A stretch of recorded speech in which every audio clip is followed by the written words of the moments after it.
This episode is brought to you by Vital Farms. Isn't it bullshit to have to question where your food comes from? At Vital Farms, you can trace your pasture-raised eggs all the way back to the source, the pasture. On the side of each pasture-raised carton of eggs, you'll find the name of the farm where your eggs were laid. And when you look the farm up on their website, you'll get a peek at all the sunshine, fresh air, and open space the hens enjoy. Learn more and find out where to buy them at vitalfarms.com. Vital Farms, keeping it bullshit-free.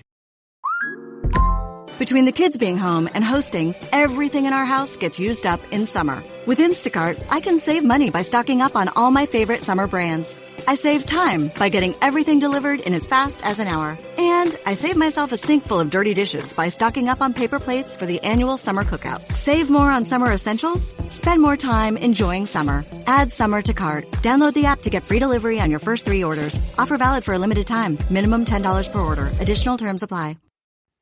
Welcome to the Human Capital Innovations Podcast. We're your source for personal, professional, and organizational growth and development, where we share original research, explore industry trends, and interview executives and thought leaders from across the globe. We hope you join us often for practitioner-oriented content around all things related to leadership, HR, talent management, organizational development, and change management. Maximize your personal and organizational potential with Human Capital Innovations Podcast.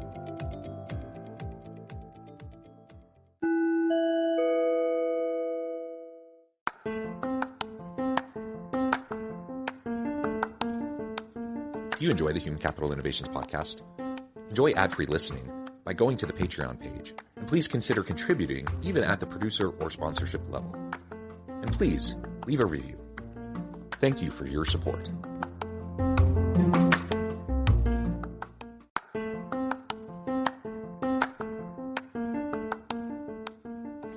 Welcome to the Human Capital Innovations Podcast. In this HCI podcast episode, I talk with Jack McGuinness about his recent book, Building Great Leadership Teams.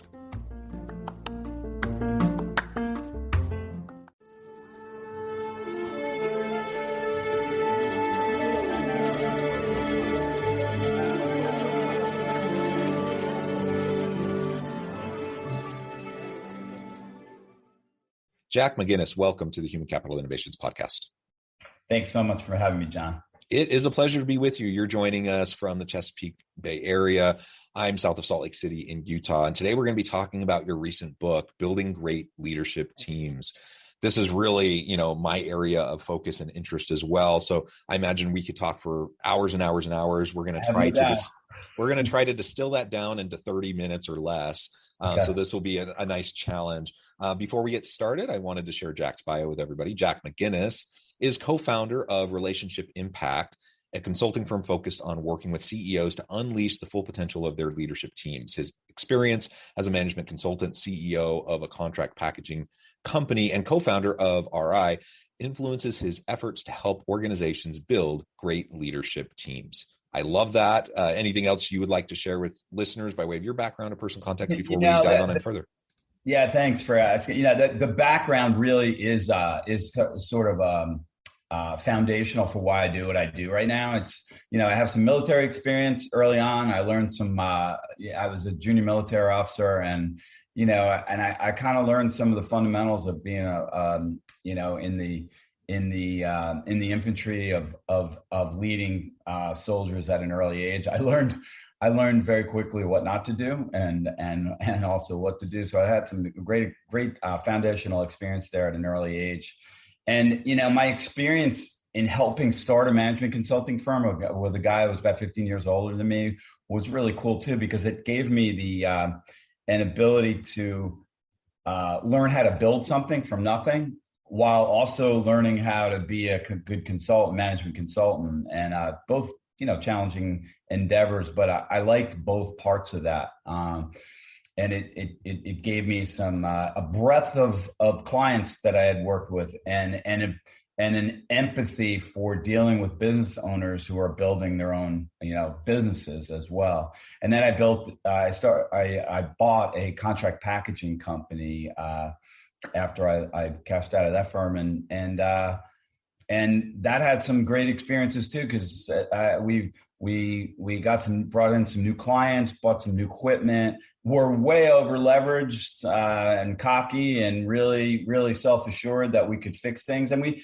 did a pretty good job fixing things until the financial crisis hit and we went bankrupt. So I learned a lot from that experience as well. And I think all of those kind of experiences together give me some, a unique perspective, I believe, on what it takes to build a great leadership team. And it gives me an empathetic approach to being direct, but also having some compassion for the trials and tribulations of growing an organization. I love that background. And it's great to have diverse backgrounds as we enter this space, because no two organizations are alike. I mean, you could take same industry, same types of products and services, similar customer base. You could list off all the similarities between two organizations, but the reality is every organization is unique because they're a different combination of people and interpersonal dynamics and organizational systems and structures. And all of that leads to, just the need for us to be flexible and adaptable in our leadership approach. So there's no one size fits all to this, as much as, some would try to suggest or claim. And we just have to lean into the complexity and the messiness of just the reality of when you get human beings together, it's going to be complex and messy, right? And that's where the fun of leadership is, though, because there's no, guidebook specifically. You and I write books, and so we try to provide some guidance, and we try to provide some perspectives, some key principles, those sorts of things. But there's no user's manual for running an organization because they're all just so darn unique. I agree. It's the reason when I was doing some just due diligence on you, I was struck by your book, Blue Indigo Leadership, and the caption on there or the write up in the back of the book is really powerful. It's just like there's no one size fits all, and it's really about principles, and that's why I bought it. Thank you for that. And again, we're here today really to talk about your book. And I always ask when I have a guest on to talk about a book, I like to find out a little bit about the origin story of the book. Right. Because there's 1,000 leadership books out there and books about effective organizations and teams and such. So there's tons of material. But like you, I also, I tend to put out about a book a year. And this is something I write in this space. I speak in this space. It's something I'm always thinking about. Why this book for you? Why now? And what do you feel like is the unique contribution of this? And then we'll get into some of the details of what you talk about in the book. Yeah, well, that's obviously it's a great question. I'll start with why I started writing to begin with. When we started this firm about 14 years ago, and it's as any company does, it morphs into different. We started as something different, and about I'd say 9 or 10 years ago, we settled in on we'd had worked with a couple of clients that were very much focused. Where the work became very, very much focused on working with their executive teams. And we were like, whoa, we have something unique to say. We have a cool point of view. They seem to be engaged in it. We're making some impact. So, so in the midst of that, I was out to lunch with the CEO of this company. It was a guy a year after me at West Point, who started his own government contractor and killed it. And he said, he gave me some unsolicited but really powerful advice. He said, you have to have a point of view. You guys have to have a point of view. It's not good enough to say you're a consulting firm like everybody else. And so I started writing, and I started really shaping a point of view. And so the book is really a culmination of that, the writings I did. I did a lot of writing for Chief Executive Magazine, still do. But a few years ago, I was like, God, I really should put this down, because we have a pretty cool approach. We have what we think is an interesting perspective. It's similar than other perspectives, a little bit different than others. But then when we started looking, there's not a lot of books on building leadership teams. There's a lot of books on building teams. There's a couple, and there's a bunch of stuff on teams, but not a lot on leadership teams. So we felt like, we had something to say, and that's really where that emanated from.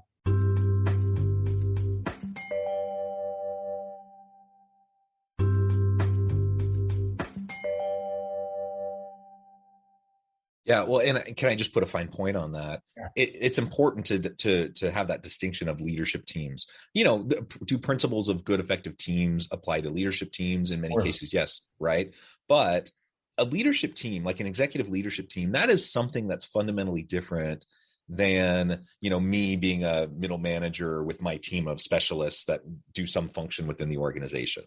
It's just a very different thing. And so focusing on executive leadership and those leadership teams where you're focused so much on the vision, the mission, the purpose, the high level strategy, those sorts of things, it's just a different beast altogether. So I think there's definitely a niche there that needs to be addressed. Well, thank you. Yeah, we thought so too. It is different. There's no question about it. Well, good. So with a little bit of that backstory, and it resonates with me, just the writing, and I'm in the academic space, so I do a lot of academic research. I do a lot of surveying and interviewing and statistical analysis, and I write up a big paper and I get it published in a journal, and like 10 people read it because nobody reads academic journals. And so at some point, and this was probably 3 or 4 years ago, I've always dabbled in the practitioner space. I've done consulting work for a long time, and I've dabbled with writing in the practitioner space, but something shifted in my mind 3 or 4 years ago. And I decided, you know what, I still need to do the academic, peer-reviewed journals. That's part of my expectation as a professor. So I still need to do that, but I need, there's just not as many people that consume that. And so but everything I do is very applied, and all the research I do can, I believe, have big impacts in organizations. So I made the decision, I'm going to start writing articles for various practitioner-oriented outlets with wide distribution to get the ideas out there, to hopefully move the needle a little bit and get the ideas to the end of the row, so that leaders of organizations can actually do something with the research, rather than waiting for 10 years, for it to kind of trickle down. And that has been a super rewarding and fulfilling thing for me over the last few years, as that's been a heightened focus, because we just need to be able to connect back to what matters. And, sitting in the ivory tower and esoteric research and theory building and statistical analyses, while important, I'm a believer in the academic endeavor. The impact of that is not going to be as great as if I can actually, share those ideas with people who are living it day in and day out, trying to make it work. Sure. And that's where you come in as well. I see your work in that same vein. It's research based. It has a foundation in rigor, but it also is written in a way that's digestible, understandable to the average leader in an organization, so they can actually do something with it and make a difference for their teams. So that's fantastic.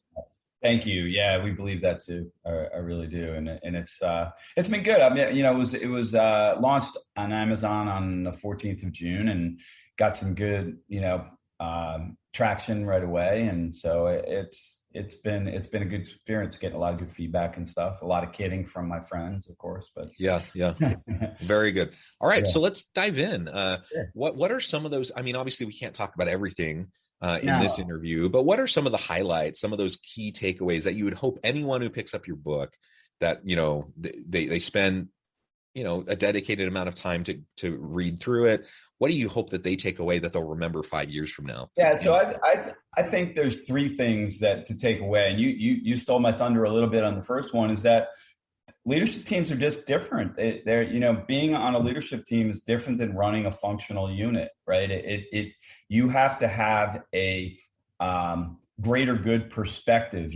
To be a great leadership team member, you have to take the perspective of the organization now, not just your function. And oftentimes you have to put your organization ahead of your functional responsibilities. And that, most of the time those things go hand in hand, but sometimes they don't. Reprioritization, for example, distribution of resource or allocation of resources. Those things are what we see is a lot of fiefdoms, like people protecting their own versus thinking about things from an organization-wide perspective and what's good now and in the future for organizations. So we believe, and that's just one thing that distinguishes, leadership teams for other teams, but it's a really powerful one. So I think, the fact that leadership teams are different, and that leads to the next thing, which is great leadership teams have great structural foundation.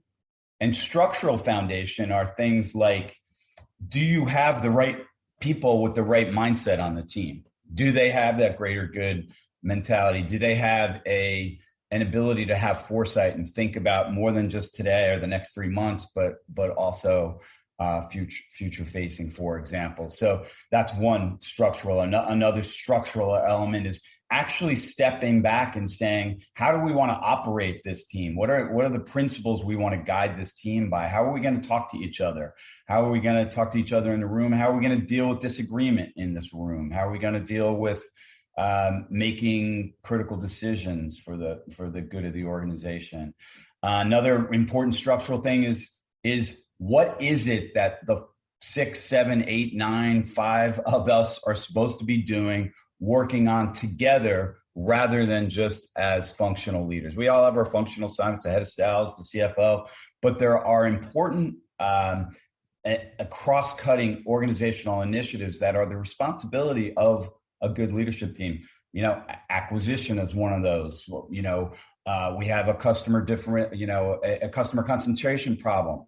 That's not just one department, that's the organization's challenge. So the leadership team is focused on that. So having a good structural foundation is really, really important. What we find is that most organizations just throw a group of leaders together and call it a team, and then have report out sessions to the CEO. And that can work, but we don't believe it is it's taking advantage or leveraging the capabilities of the collective wisdom of the leadership team. So that's number 2. So good structure is another thing. Yeah.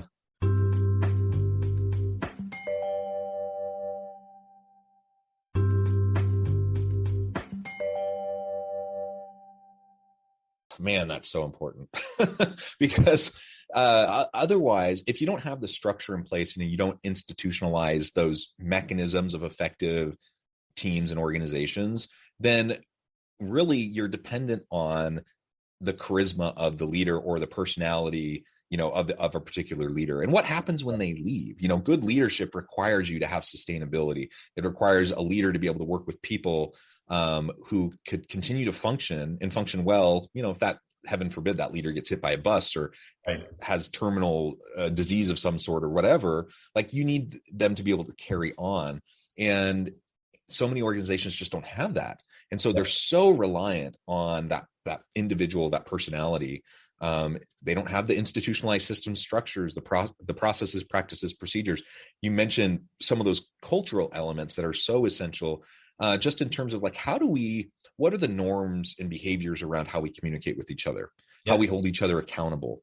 I'm doing some work with an organization right now, and my goodness, they're a hot mess. like their leadership team, like they it devolves into screaming matches. They just are not on the same page on basic things. It is a mess. And you really can't do anything to fix that until you get back to the basics of just like, how do we communicate in a civil way so that we can make some progress? So I just cannot, overemphasize the importance of what you just said to having any effective team, any effective organization, but particularly for a leadership team where you have highly experienced, highly skilled, often highly confident individuals, and they can butt heads. And unless you have those systems in place, it's going to be a big, big problem. Yeah. And I think you hit it on the head, so it's leadership teams are different. It requires stepping back and making sure we talk about what we want our leadership team to look like and do. And then finally, the third thing that we believe is really important is the relational dynamics that reinforce the structure. Right. And so relational dynamics are things like trust. Not so much do we like each other, but do we trust each other's capabilities and character, so that we can have the hard conversations we need to have about the most important stuff the organization is facing, without the passive aggressive stuff, without the lobbying the CEO after the meeting, without the defensiveness, and not without all of it, but without most of it. There's no perfect, right? But productive dialogue is such a critical thing and it's probably, people ask me all the time, what gets in the way of leadership teams being as good as they can be. And I believe, in my heart of hearts, that the ability to have productive dialogue is really critical. And, ultimately the journey we take the organizations, the leadership teams we work with through, is to get them to a place where they can actually hold each other accountable without just the CEO in the room. And that requires trust. It requires the ability to have tough conversations without all the scarring. And because there's too much going on, there's too much for any one person to know. So effective teams can be real strong accelerators for any organization. No question. Yeah, that mutual accountability and trust is the foundation upon which those relationships happen, in which that communication can occur.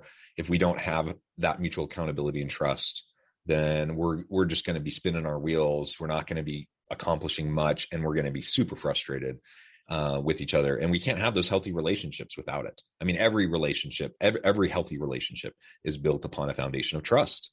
And that, I mentioned this organization I'm working with, their executive team's a hot mess. I mean, that's the crux of the problems, is they fundamentally do not trust each other. Right. And because of that, they just demonize each other, and they just can't get past, these ideologies and these perceived, chasms between them. And in large, I mean, there are some actual chasms, but in actuality, they're far closer together on most things than, me as an outsider coming in, I'm like, oh, you guys aren't really that far off from each other. Yet for them, it's a hill they want to die on for some minute little detail. And so, those things, we just have to build those relationships. We have to have trust. From there, we build the systems that can help us to have a sustainable leadership team. And then all of that comes back to, what we were talking about earlier. Fantastic, Jack. I think everything we've been considering in this brief conversation, which obviously is fleshed out more in your book, I would encourage listeners to really spend some more time thinking about, and to go check it out, because I don't think we can spend enough time self-reflecting on where we're at in relation to these core principles and topics, where our teams are at, where our leadership teams are at. And it's only once we kind of hold up the mirror in front of ourselves and critically self-reflect and understand where we're at, where perhaps the gaps are, that we can put a plan in place to start to improve. And sometimes that means I need to change. That means I need to open my mind. That means I need to work to mend relationships. I need to work to build relationships of trust. Other times it means I become aware also of some toxic dynamics, in between individuals on my leadership team that needs to be addressed. And sometimes that means you need to replace people. I like to try to work things out whenever possible, but sometimes you need to have a shift, who's sitting on the seats on the bus. And so let's just be thoughtful about that. And as we do that, I think we'll have better, more sustainable organizations where people feel empowered, where they have meaning and purpose, and where they can contribute in their best, most authentic way. Well, Jack, it has been a pleasure. I know at the time I'm going to have to let you go here in just a minute, but before we wrap up, I just wanted to give you a chance to share with listeners how they can connect with you, share where they can find your book, and anything else you would like to share with listeners. And then and then the final word on the topic for today. Sure. So you can find my book. I have a book site called greatleadershipteambook.com. It's also on Amazon. If you just look up Great Leadership Teams, Building Great Leadership Teams. And my website is relationship-impact.com. both are ways to access the book. And Jonathan, I really appreciate your the opportunity to talk. And I guess the last word I would say is that the structural and relational dynamics are inextricably linked. If you have bad structure, it can lead to misunderstanding and bad relational dynamics. And then you try to evolve the structure and people don't trust it. So it's hard. It makes it harder. So it's sort of a vicious cycle. So step back, take a look. And you don't necessarily need a consultant, but you do, you can't just throw people together. Yeah. Well said. Jack, it's been a pleasure. I encourage listeners to reach out, get connected, find out more about what Jack and his team can do for you. Check out the book. And as always, I hope everyone can stay healthy and safe, that you can find meaning and purpose at work each and every day. And I hope you all have a great week. Do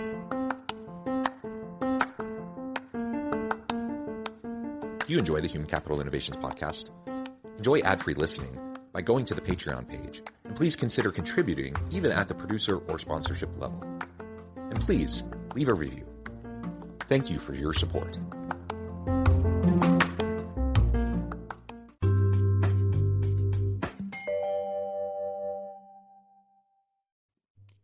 Thanks again for joining us for this episode of the Human Capital Innovations podcast. I hope you stay healthy and safe and that you have a great week.